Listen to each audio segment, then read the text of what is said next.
Welcome back to Project 613. Today we are going to learn 3 mitzvot.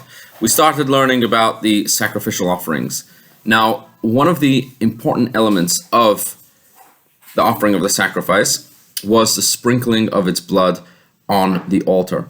Now, although to us this seems like a very strange thing to do, but in the temple, this was actually a significant, important part of the offering of the sacrifice and is considered a main element of the mitzvah of offering the sacrifice. And there are many deeper meanings as to the significance of this. Now, usually this was done on the outer altar. So the altar upon which the offering was actually brought, this is where part of the blood would be sprinkled. However, there are certain sin offerings whose blood is sprinkled on the inner altar, the small golden altar upon which the incense is usually offered. The first mitzvah that we learn today is that any offering whose blood is sprinkled indoors on the inner altar rather than the outer altar, then it is forbidden to eat and consume from the meat of such offerings.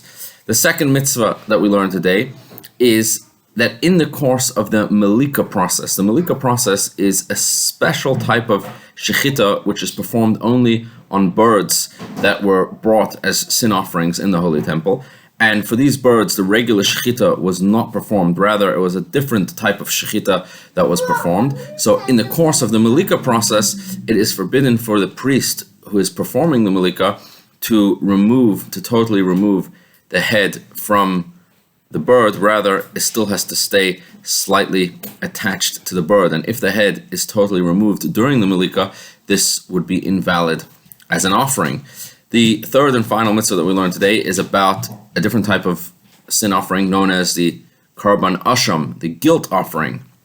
And the mitzvah is that we are required to follow all of the specific laws that the Torah lists out for when the guilt offering should be brought.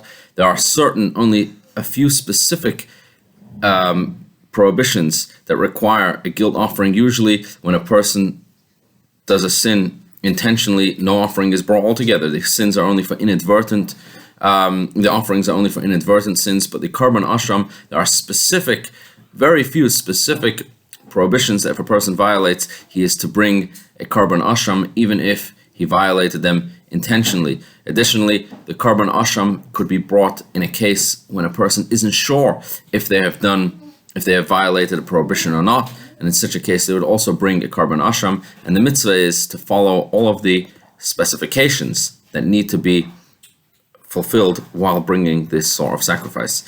Have a wonderful, wonderful day.